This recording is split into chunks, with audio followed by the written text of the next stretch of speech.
नमस्कार दोस्तों, कैसे हैं आप लोग। मेरे चैनल का नाम सनी द्विवेदी एवरीथिंग है। कल हमने स्थायी भाव के बारे में चर्चा की थी। आज मैं दूसरे वीडियो में बाकी बचे रस के प्रकारों के बारे में चर्चा करूंगा। रस के प्रकारों नहीं, उसको अंग या अवयव कह सकते हैं, प्रकार नहीं। तो दूसरा अंग है विभाव। रस में किसकी इंपॉर्टेंस सबसे ज्यादा होती है? स्थायी भाव जो दिल के अंदर होते हैं, मन के अंदर होते हैं, उन्हें जगाने का वो होता है, उनको जगाने की जरूरत होती है। तो वो जैसे ही आप उनको जगाएंगे वैसे ही वो बाहर फूट पड़ेंगे, वो स्थायी भाव होते हैं। विभाव क्या है? वे भाव जो स्थायी भाव को जागृत करें। क्या होते हैं? विभाव। स्थायी भाव को जागृत करें मतलब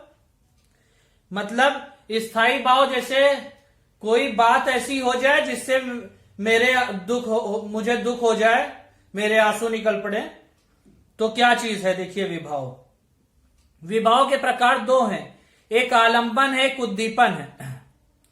आलंबन क्या चीज है? आलंबन के हम पहले दो प्रकारों में विभक्त कर लेते हैं, आश्रय आलंबन, विषय आलंबन। आश्रय आलंबन सीधी सी बात है, जिसके मन में भाव उत्पन्न हो। जैसे मैं किसी को देख के मोहित हो गया, या कोई पर्सन है किसी लड़की को देख के मोहित हो गया, तो वो क्या हो गया? वो आश्रय आलंबन हो गया। कोई व्यक्ति है जो कुछ घटना देख के रोने लगा, तो वो क्या है? उसके मन में भाव उत्पन्न हुआ, उसके मन में दुख हुआ है, तो वो क्या है? आश्रय आलंबन। जैसे नायक या नायिका, नायिका को नायक को देखकर और नायक को नायिका को देखकर। विषय आलंबन क्या है? जिसके कारण मन में भाव आए।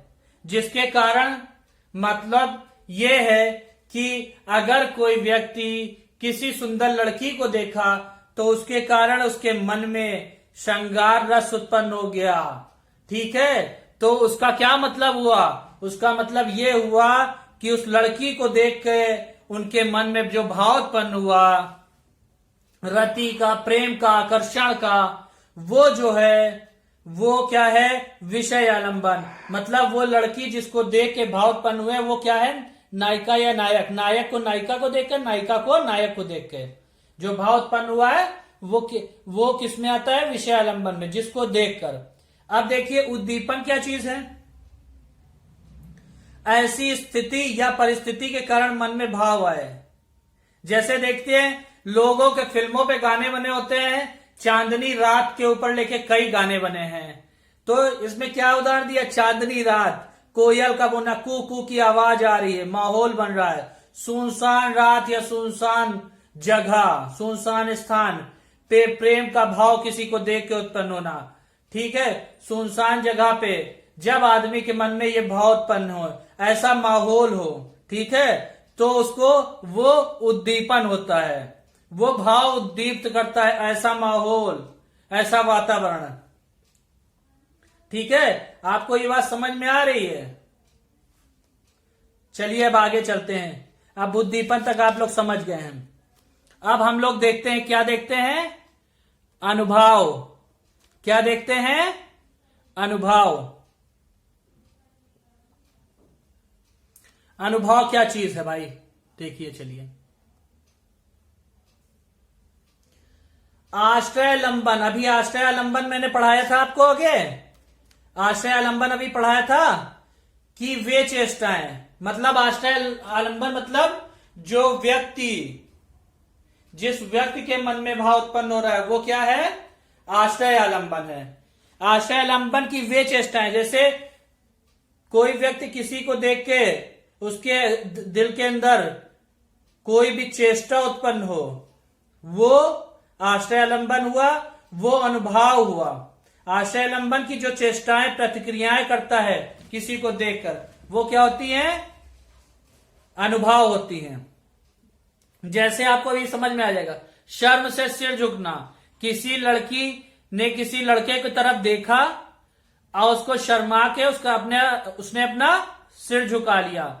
आंखें लाल होना, किसी की बात सुन के क्रोध आ गया तो एकदम से आंखें लाल हो गई, रोंगटे खड़े होना, किसी को देख के एकदम डर जाना, रोंगटे खड़े हो जाना, ठीक है।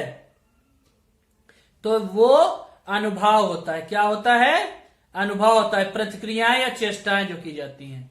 अनुभव हमारे 4 प्रकार के होते हैं। ये देखिए, सात्विक, कायिक, वाचिक और आहार्य, ठीक है। सात्विक क्या होता है? ये सब सात्विक के ही अंग हैं जो नीचे दिए गए हैं। पहला स्तंभ, स्तंभ मतलब एकदम से खड़े रह गए, देख के स्वेद मतलब देख के पसीना पसीना हो गया, रोमांच, किसी को देख के एकदम रोमांच का भाव जाग गया, एकदम से रोमांचित हो गए, मतलब रोम रोम में रोमांच भर गया, ठीक है। स्वरभंग, स्वरभंग क्या हो गया? आवाज लड़खड़ाने लगती है किसी के सामने, कभी डर के मारे, कभी कुछ कह ना पाने के कारण आवाज लड़खड़ाने लगती है, उसको स्वरभंग कहते हैं। कंप, कभी कभी शरीर कपकपाने लगता है, कोई आ रहा है उससे बात कहनी, लेकिन मौके पे शरीर कांपने लगा। कभी कभी वैवर्ण्य, वैवर्ण्य का मतलब रंगहीनता, कभी कभी शरीर फीका पड़ जाता है किसी के व्यक्ति को देखकर, किसी बात से, किसी को देखकर, किसी के प्रभाव से शरीर फीका पड़ जाता है, उसको वैवर्ण्य कहते हैं। आश्रु, एकदम से ऐसा कुछ हुआ कि आंखों से आंसू निकलने लगे। प्रलय, संज्ञाहीनता, निश्चेष्टा, एकदम शब्दहीन हो जाना एकदम व्यक्ति का, कुछ ऐसा कारण पैदा हो जाए कि शब्दहीन, निश्चेष्टा, कुछ कोई चेष्टा ना कर सके, ठीक है। दूसरा होता है कायिक और वाचिक, और चौथा आहार्य। ये 3 है। कायिक के बारे में देखिए, कायिक क्या हुआ? शरीर से किए जाए, मतलब शरीर से कोई चेष्टा, कोई लड़की दिखी तो उसको इशारा कर दिया, सीटी मार दिया, वो शारीरिक हो गया, शरीर से किए जा रहे हैं। वाचिक, शब्दों के द्वारा, कोई अच्छा लग रहा है उसको शब्दों के द्वारा आपने कमेंट मार दिया, वो वाचिक हो गया। बोली से कोई अच्छा लग रहा है, अरे बहुत सुंदर लग रहे हो, तो ये वाचिक हो गया। आहार्य, किसी को वेशभूषा के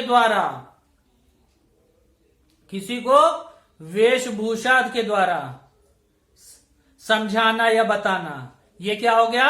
आहार्य हो गया। क्या हो गया? आहार्य हो गया।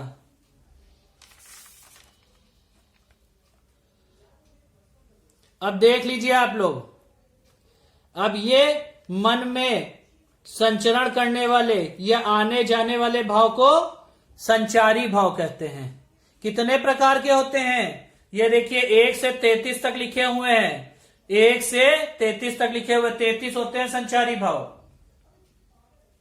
मन में संचरण करने वाले या आने जाने वाले भाव, मतलब संचारी भाव क्या होते हैं? संचारी जैसे संचरण, जैसा कि नाम से ही अर्थ निकल रहा है कि ये भाव रुकते नहीं है, स्थायी भावों की तरह, ये संचरण करने वाले भाव, आए चले गए।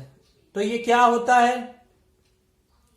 जैसे आपने कोई स्वप्न देखा, अब इसमें 33 के 33 आप लोगों को थोड़ा सा वैसे पूछे नहीं जाते हैं ये सब कि कितने, बस इतना ज्यादा पूछ लिया जाएगा कि कितने प्रकार के होते हैं। ये 33 के लिखवाग आपसे नहीं कहीं पूछा जाएगा। तो इसमें कुछ चीजें जैसे समझिए, जड़ता, शंका, शंका किसी के लिए संचारी भाव है। शंका आई चली गई, मतलब ये परमानेंट नहीं रहती। उग्रता, उग्र एकदम से हो गए, किसी के ऊपर गुस्सा आ गया, एकदम से उग्रता इनके सवार हो गई, तो उग्रता क्या परमानेंटली नहीं रहती, वो स्थायी भाव नहीं, वो संचारी भाव, स्थायी भाव में यही अंतर है। ये संचारी भाव है उग्रता। और आलस्य, कभी कभी ये नहीं देखते, कभी कभी जैसे आप काम करते रहो, कभी एकदम से आलस आ जाता, कोई काम करने का मन नहीं था, सुबह उठने का मन नहीं किया, आलस आ गया, तो ये सब संचारी भाव हैं, ठीक है। अब ये आपको समझ में आ गया कि हमारे रस कितने प्रकार के होते हैं, उनके अंग या अवयव कितने होते हैं, स्थायी भाव क्या होता है, विभाव क्या होता है, अनुभव क्या होता है, संचारी भाव क्या होता है। अब रसों के विषय में, रसों के विषय की व्याख्या, परिभाषा आप लोग समझ गए हैं। अब आगे के वीडियो में हम इसके बारे में कुछ और जानकारी देंगे कि कैसे कौन रस कहाँ प्रयुक्त होते हैं। ये जानकारी या मॉक टेस्ट के जरिए हम आपको बताएंगे। ठीक है, चलिए फिर तब तक के लिए नमस्कार, गुड बाय।